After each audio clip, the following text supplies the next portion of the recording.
Hello बच्चों।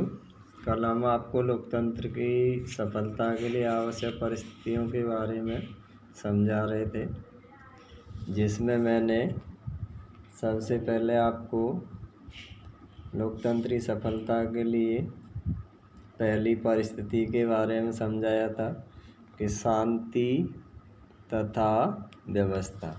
तो लोकतंत्र की सफलता के लिए पहली आवश्यकता या परिस्थिति क्या है कि देश में शांति और व्यवस्था का माहौल बना रहे। दूसरा जो पॉइंट है वह सुदृढ़ राष्ट्रीय अर्थव्यवस्था का है। तो लोकतंत्र की सफलता के लिए यह जरूरी है कि राष्ट्र की अर्थव्यवस्था पर्याप्त मजबूत हो। अर्थात अगर हम चाहते हैं कि हमारा देश लोकतांत्रिक देश बना रहे, तो उसके लिए देश की अर्थव्यवस्था का मजबूत होना ज़रूरी है। तो देश की अर्थव्यवस्था मजबूत होगी तो लोकतंत्र भी स्थापित रहेगा। यदि राष्ट्रीय अर्थव्यवस्था औद्योगिक संकट से गुजर रही होती है तो लोकतांत्रिक व्यवस्था लड़खड़ा जाती है।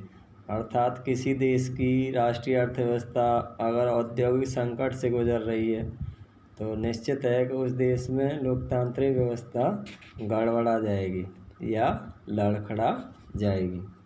जिसका उदाहरण भी है कि प्रथम विश्व युद्ध के बाद जर्मनी व इटली में राष्ट्रीय अर्थव्यवस्था के लड़खड़ाने के बाद ही इन देशों में लोकतंत्र का अंत हुआ था।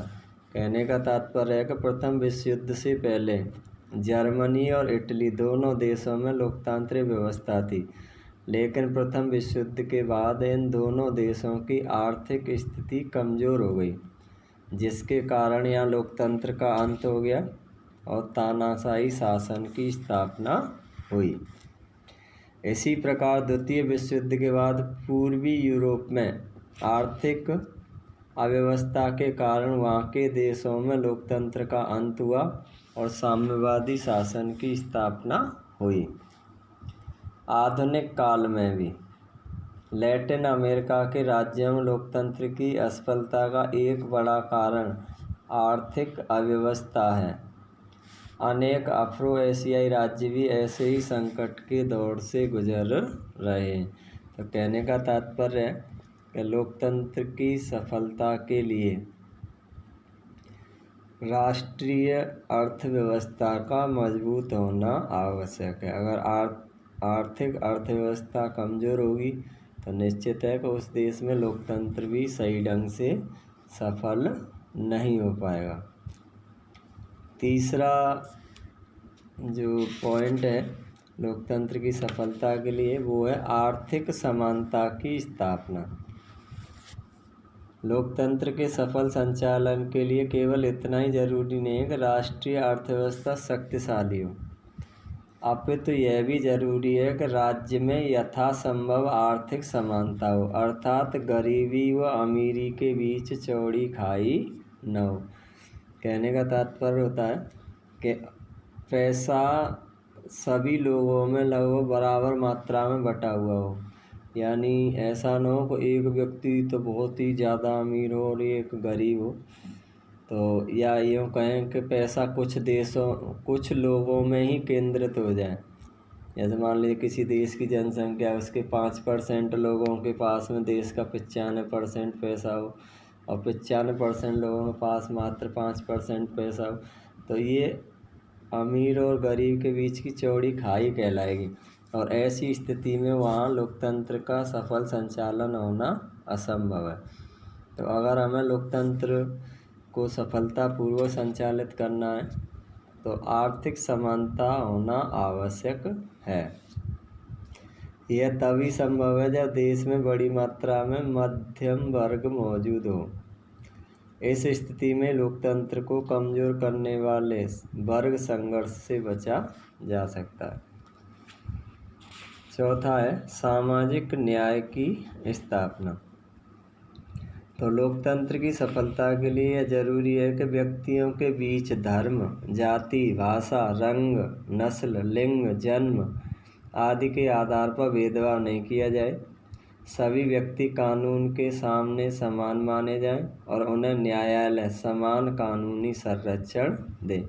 तो सामाजिक न्याय का मतलब होता है कि देश के जितने भी व्यक्ति हैं, चाहे वो किसी भी धर्म के हों, जाति के हों, किसी भी भाषा को बोलने वाले हों, कैसा भी उनका रंग हो, किसी भी नस्ल के हों, लिंग या जन्म, इन सब में से किसी भी आधार पर किसी के साथ कोई भेदभाव न किया जाए, उनको समान समझा जाए, कानून की दृष्टि में भी उनको समान संरक्षण दिया जाए। तो इस व्यवस्था को कहा जाता है सामाजिक न्याय।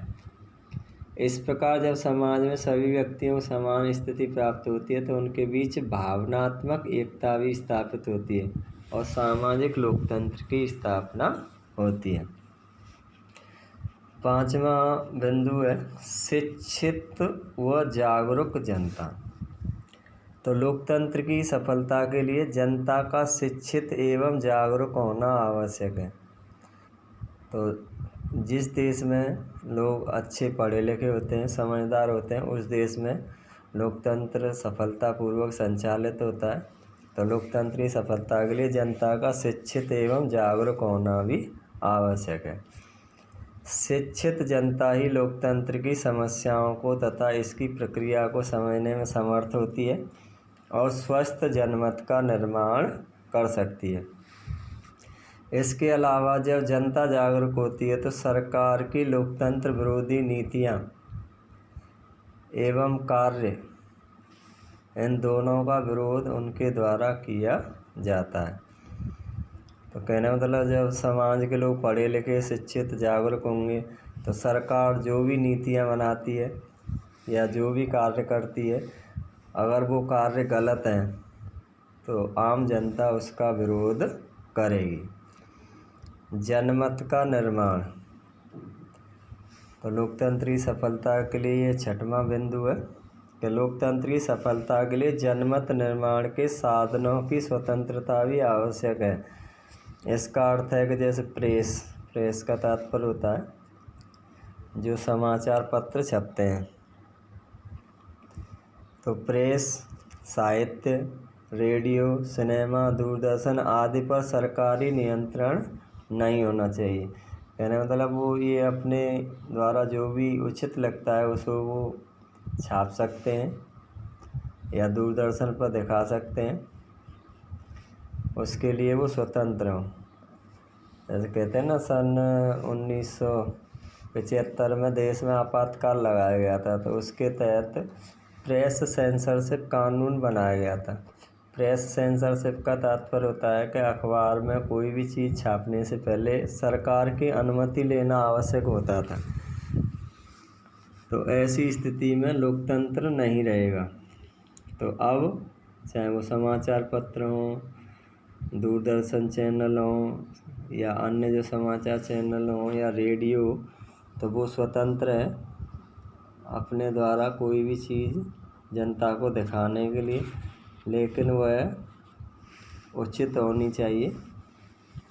जब जनमत निर्माण के साधन स्वतंत्र होते हैं तब नागरिक संगठित रूप से और शांतिपूर्ण ढंग से सरकार की लोकतंत्र विरोधी नीतियों व कार्यों की आलोचना करने में सफल होते हैं, जिसमें लोकतंत्र मर्यादा बनी रहती है।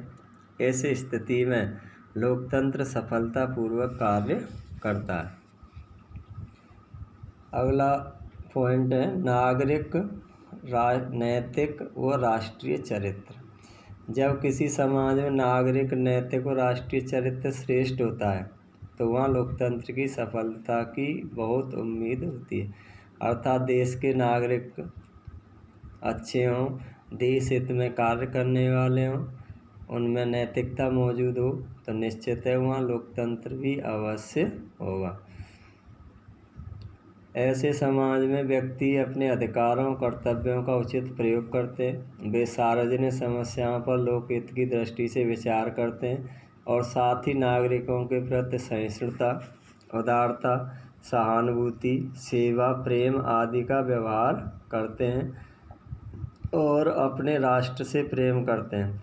वस्तुतः लोकतंत्र अंतिम दृष्टि से जनता की शक्ति पर निर्भर करता है और जब जनता का नागरिक नैतिक और राष्ट्रीय चरित्र सुदृढ़ होता है तो लोकतंत्र भी सफल होता है। तो लोकतंत्र की सफलता के लिए नागरिक नैतिक व राष्ट्रीय चरित्र की दृष्टि से श्रेष्ठ होना चाहिए। ऐसा व्यक्ति ही देश हित में कार्य करता है और वो देश के प्रति बहुत ही सजग या जागरूक होते हैं। 8वां पॉइंट है सत्ता का विकेंद्रीकरण तथा स्थानीय स्वशासन। तो अधिनायक तंत्र का आधार है सत्ता का विकेंद्रीकरण केंद्रीकरण। अधिनायक तंत्र जो शासन व्यवस्था होती है उसमें क्या होता है, सत्ता को एक व्यक्ति में ही केंद्रित कर दिया जाता है या बहुत ही कम लोगों में केंद्रित कर दिया जाता है। और लोकतंत्र का आधार होता है सत्ता का विकेंद्रीकरण। तो दोनों में क्या अंतर है कि जहाँ